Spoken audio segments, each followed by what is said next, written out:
លោកអ្នកដែលកើតនៅឆ្នាំជូតលេខសំណាងរបស់លោកអ្នកនៅក្នុងខែសីហានេះគឺលេខ598ចឹងលោកអ្នកដែលកើតនៅឆ្នាំជូត comment ហើយនឹង share នៅវីដេអូនេះដាក់លេខ598លោកអ្នកនឹងទទួលបាននៅលៀបសំណាងពីព្រោះថាលេខដែលខ្ញុំបានដាក់ជូននេះគឺជាលេខសំណាងសម្រាប់អស់លោកអ្នកចំណែកឯពណ៌សំណាងគឺពណ៌ស្វាយបាទអ្នកដែលកើតនៅឆ្នាំជូតគឺជាឆ្នាំដំបូងគេហើយក៏បានដឹងអំពីរាសីមុនគេដែរលោកអ្នកដែលកើតឆ្នាំជូតកាលពីខែ6ខែ7កន្លងទៅគឺយើងជួបនៅបញ្ហាច្រើនយើងជួបនៅឧបសគ្គច្រើនយើងជួបនៅរឿងរ៉ាវជាច្រើនដែលពេលខ្លះយើងសឹងតែមិនមានកម្លាំងចិត្តដើម្បីរស់បន្តដល់ខែ8នេះជួបឧបសគ្គច្រើនមែនទែនប៉ុន្តែរឿងទាំងអស់នេះវាគ្រាន់តែជារឿងអតីតកាលទេវាបានកន្លងផុតទៅហើយប៉ុន្តែអ្វីដែលយើងត្រូវប្រឈមមុខបន្តទៅទៀតគឺនៅក្នុងខែសីហាខែ8នេះដូច្នេះអ្នកដែលកើតឆ្នាំជូតទាំងអស់យើងដឹងស្រាប់ហើយថារយៈពេលចុងក្រោយនេះគឺយើងមិនសូវជាសប្បាយក្នុងចិត្តប៉ុន្មានទេយើងតែងតែមានអារម្មណ៍ធុញថប់មានអារម្មណ៍ក្តៅក្រហាយមួម៉ៅហើយផ្លូវចិត្តរបស់យើងហ្នឹងគឺរាយមាយច្រើនរំជើបរំជួលច្រើនហើយគឺគេហៅថាអារម្មណ៍រាល់ថ្ងៃហ្នឹងអ្នកដែលកើតឆ្នាំជូតហ្នឹងគឺវាបានដូចជាទឹកមកនៅពេញថ្ងៃទី1អញ្ចឹងពីមុនយើងនៅអីសុកស្រែទេឥឡូវនេះយើងឡើងមកនៅទីក្រុងថ្ងៃទី1មិនដឹងកោះមិនដឹងត្រូវនៅណាទេអារម្មណ៍យើងហ្នឹងទឹកដូចទឹកនឹងម្ដាយយើងស្លាប់ចោលយើងអញ្ចឹងដូចបាត់អីមួយយ៉ាងណាបាទនឹងអារម្មណ៍អ្នកកើតឆ្នាំជូតបច្ចុប្បន្នហ្នឹងហេតុអីបានអ្នកដែលកើតឆ្នាំជូតជួបនៅរឿងបែបហ្នឹងដោយសារតែតួរាសីរបស់លោកអ្នកដែលកើតនៅឆ្នាំជូតនៅក្នុងឆ្នាំ2026នេះវាមានបញ្ហាដោយសារជូតវាឈរនៅលើតួរាសីមួយដែលឆុងខ្លាំងជាងគេឆុងដល់ទៅ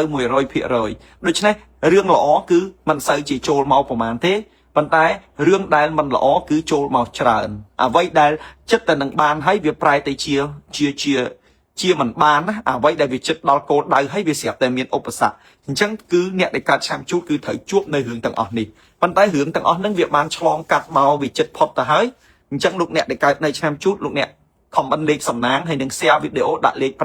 598ពណ៌សំណាងពណ៌ស្វាយណាលោកអ្នកអាចស្លៀកសម្លៀកបំពាក់ពណ៌ស្វាយចាប់ពីថ្ងៃទី1នៃខែ8ទៅ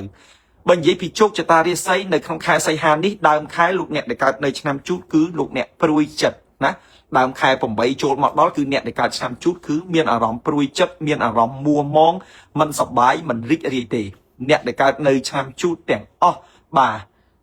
មិនទាន់ដល់ខែ8ផងដើមខែ8នេះគឺហត់ណាស់ហត់ទាំងចិត្តហត់ទាំងកាយអញ្ចឹងអ្នកដែលកើតឆ្នាំជូតគឺមានតែផ្លូវមួយគត់គឺត្រូវសម្រួលចិត្តហើយសម្រួលកាយណាសម្រួលចិត្តសម្រួលកាយបើមិនសម្រួលចិត្តបើមិនសម្រួលកាយទេលោកអ្នកដែលកើតនៅឆ្នាំជូតគឺអាចនឹងមានបញ្ហាផ្លូវចិត្តបញ្ហាផ្លូវចិត្តនឹងធ្វើឲ្យយើងឈួតធ្វើឲ្យយើងនឹងមានជំងឺសរសៃប្រសាទអញ្ចឹងខ្ញុំសូមឲ្យលោកអ្នកសម្រួលចិត្តឲ្យធ្វើអ្វីមួយហើយបើសិនជាអាចអ្នកដែលកើតនៅឆ្នាំជូតនឹងគួរតែ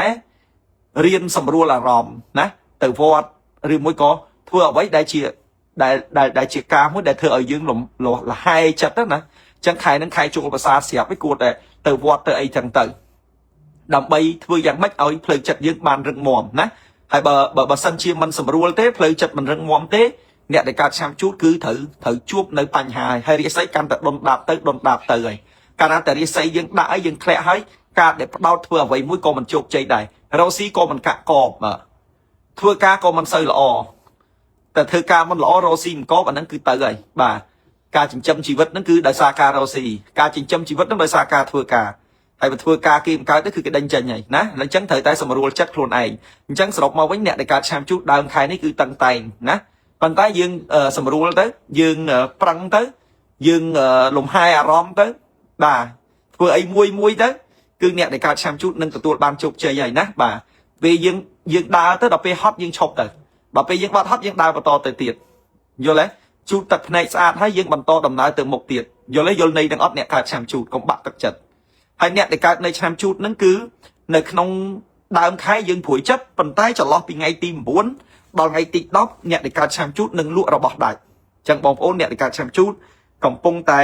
ចង់លក់របស់អីដែលមិនទាន់ដាច់គឺចាប់ពីថ្ងៃ9ដល់ថ្ងៃ10ចន្លោះហ្នឹងនៅក្នុងខែ8ខែសីហានេះអ្នកដែលកើតឆ្នាំជូតគឺអាចនឹងលក់របស់ដាច់ហើយបងប្អូនសួរខ្ញុំថា របស់អីដែលត្រូវលក់ដាច់គឺខ្ញុំក៏មិនបានដឹងដែរគ្រាន់តែដឹងថាលោកអ្នកនឹងលក់របស់ដាច់លោកអ្នកដែលកើតនៅឆាមជូតដដែលបងប្អូនពីថ្ងៃទី14ដល់ថ្ងៃទី16បងប្អូនត្រូវប្រយ័ត្នមាត់ប្រយ័ត្នកប្រយ័ត្នពាក្យសម្ដីហើយប្រយ័ត្នរងថ្មបាក់បាទលេខគេថាមាត់កពាក្យសម្ដីហើយនឹងរងថ្មបាក់ពីថ្ងៃទី14ដល់ថ្ងៃទី16ចន្លោះខែ8ពីថ្ងៃ14ដល់ថ្ងៃ16ហ្នឹងបងប្អូនអ្នកកើតឆាមជូតទី1គឺត្រូវមានការប្រយ័ត្នមាត់កពាក្យសម្ដីហើយទី2ប្រយ័ត្នរងថ្មបាក់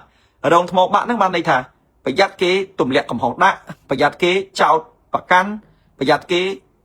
នាំរឿងមកដល់យើងបាទអញ្ចឹងយើងត្រូវមានការប្រយ័ត្នឲ្យបានគ្រប់ជ្រុងជ្រោយបើមិនដូច្នោះទេគឺលោកអ្នកដែលកើតនៅឆាមជូតហ្នឹងអាចទទួលរងនៅរឿងអយុត្តិធម៌អញ្ចឹងសូមកុំឲ្យមានរឿងអយុត្តិធម៌កើតឡើងចំពោះយើងអ្នកដែលកើតនៅឆ្នាំជូតបាទអ្នកដែលកើតនៅឆ្នាំជូតដដែលពីថ្ងៃទី20ដល់ថ្ងៃទី23អ្នកដែលកើតឆ្នាំជូតពីថ្ងៃទី20ដល់ថ្ងៃទី23លោកអ្នកនឹងមានដំណឹងដ៏សោកសៅអាចនឹងបាត់បង់សមាជិកឬមួយក៏អាចបាត់បង់សាច់ញាតិសាច់ឆ្ងាយបាទសាច់ញាតិហ្នឹងគឺសាច់ញាតិសាច់ឆ្ងាយអញ្ចឹងអ្នកដែលកើតឆ្នាំជូតចន្លោះពីថ្ងៃទី20ដល់ថ្ងៃទី23ខែ8ហ្នឹងសូមកុំឲ្យរឿងទាំងអស់នេះកើតឡើងព្រោះលេខគេថាលោកអ្នកនឹងអាចមានដំណឹងដ៏សោកសៅដែលអាចបាត់បង់សមាជិកនៅក្នុងក្រុមគ្រួសារណាបាទអញ្ចឹងពីថ្ងៃទី20ដល់ថ្ងៃទី23គឺត្រូវតែ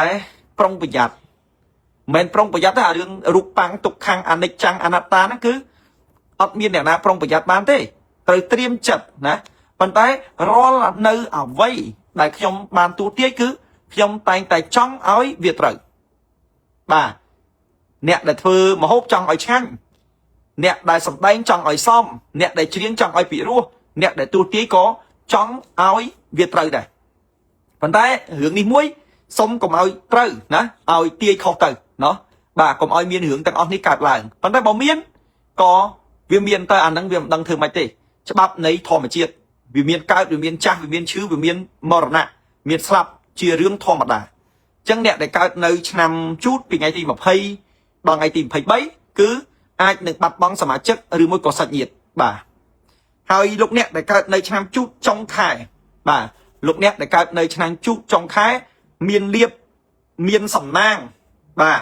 មានលៀបនៅចុងខែអ្នកដែលកើតឆ្នាំជូតមានលៀបនេះគឺបានន័យថាលោកអ្នកនឹងមានគេហៅថាចំណូលបានមកពីការរកស៊ីលោកអ្នកនឹងមានចំណូលបានមកពីមុខរបរឬមួយក៏បានមកពីការងារអញ្ចឹងអ្នកដែលកើតឆ្នាំជូតលោកអ្នកនឹងទទួលបាននៅចំណូលដ៏ប្រសើរនៅចុងខែអញ្ចឹងចុងខែរកលុយបាននិយាយជារួម